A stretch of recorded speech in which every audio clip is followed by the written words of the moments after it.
SingingTV.com.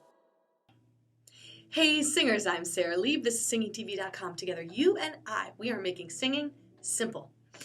So for this episode, you can see I'm not in my usual home studio. That's because I'm in my teaching school. I'm in my teaching studio at the university, and my student has not shown up, and I thought, I have a lot of things to get done this hour. What am I going to do? And I've been thinking about making this episode for you, so here we go. What I want to talk about today is something that we call vocal onset, or sometimes people will call the attack. How do we attack a note? I don't like to say or use the word attack, the term, mostly just because it's a violent sort of sounding word, and what that insinuates is that we're violently attacking the note, which is something that for the most part we don't want to do. It's not particularly healthy, and we want to avoid it unless that's something that we're going for stylistically. So we're going to call it the onset of a note.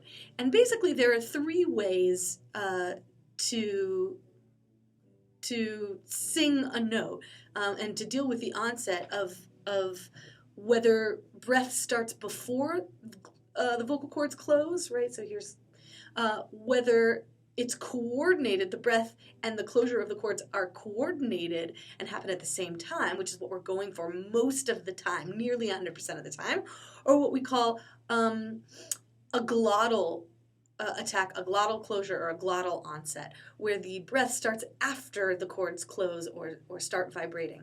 So let's give you the details of what those are. So a breathy onset would look and sound like this. And if you just put an H in front of it, you can tell. I can even sing or say, I'm not really saying it at all because my vocal cords aren't vibrating, but if I just go, I'm moving air through my vocal cords without my vocal cords vibrating, right? So they have not come together in vibration, and you just have.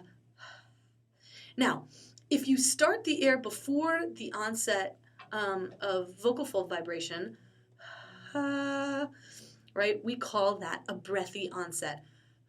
And what you'll notice is the tone, or has a little bit more of a breathy sound. The chords maybe don't close as fully, right? If we're talking like this, the chords maybe aren't at full closure when we go and stylistically we get this breathy sound. Most of the time we want to avoid that, but it's not necessarily a bad thing. Obviously we don't want to do that all the time because it's really inefficient for making sound. But if you're trying to go for a breathy sound, you're trying to make an intimate sounding moment in your song, absolutely it's useful. It's just something that we'll use for stylistic ideas rather than something that we're going to default to. So that's one side, that's a breathy onset. The other side of that is what we call a glottal onset, where the chords actually close before the breath starts. It goes like this.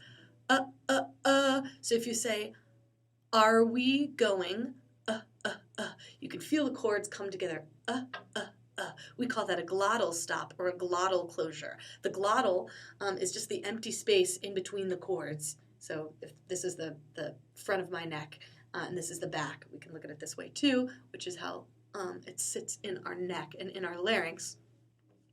Front, back, right? So we're going,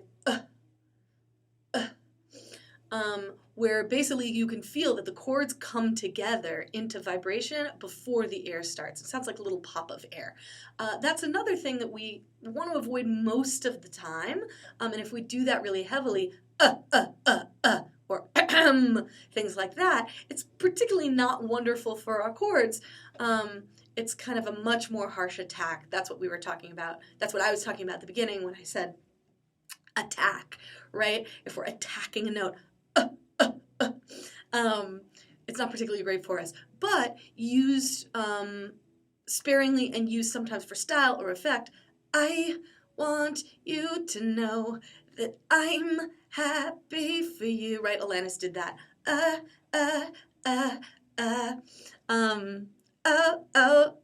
Oh, staying alive, that's a glottal attack or a glottal onset, which is how I'd rather say it. That's perfectly useful and not harmful because it's not this strong attack where we're going, ugh, right? And the reason we don't want to do that a lot of the time, or we don't want to do that really heavily, is because it causes a lot more subglottal pressure. So remember, if we're talking about the glottis is the empty space between the chords, we only have a glottis, right, when the chords are open, right? It doesn't exist. It's like a lap. If you're sitting, you have a lap. If you're standing, no lap. So yeah, if the chords are closed like that and creating extra pressure, there's subglottal or below the glottis pressure that we don't need, that can force the chords together into more, sorry, you can see that, that can force the chords together rather than letting them vibrate naturally or freely. So, or as a breathy onset, is a glottal onset, and you can hear the at the beginning of that. Both of those useful stylistically, both of those perfectly acceptable as long as we're not doing that every time we sing on a note, but pretty inefficient ways of singing.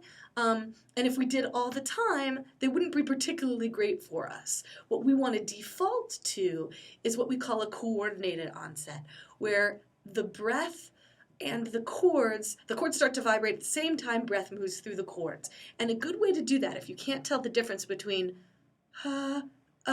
or what we call a coordinated onset, what you can do is sing on la or wa.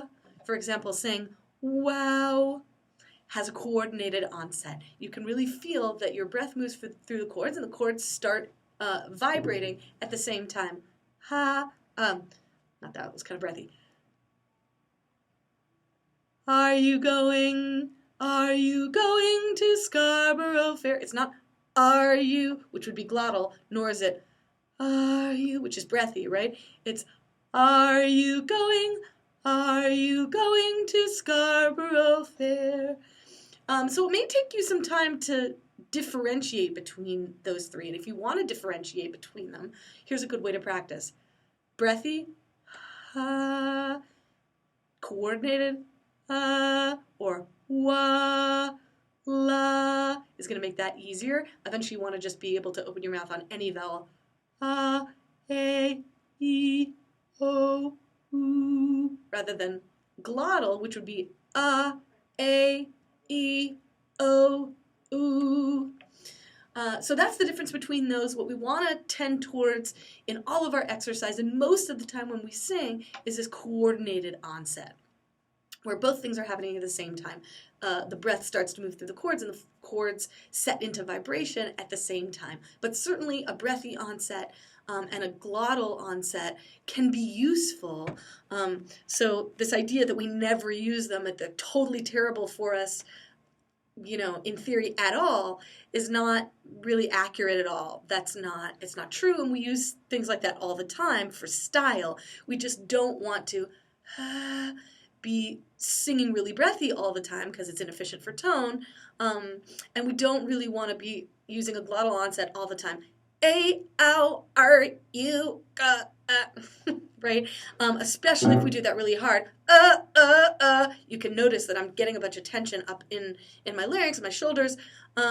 So we don't want to do that, and also that can cause some extra subglottal pressure that we don't need. So most of the time we're going for coordinated onset, rather than or just and that's something to practice. Hope that helps. I'm Sara Lieb. Together you and I are making singing simple.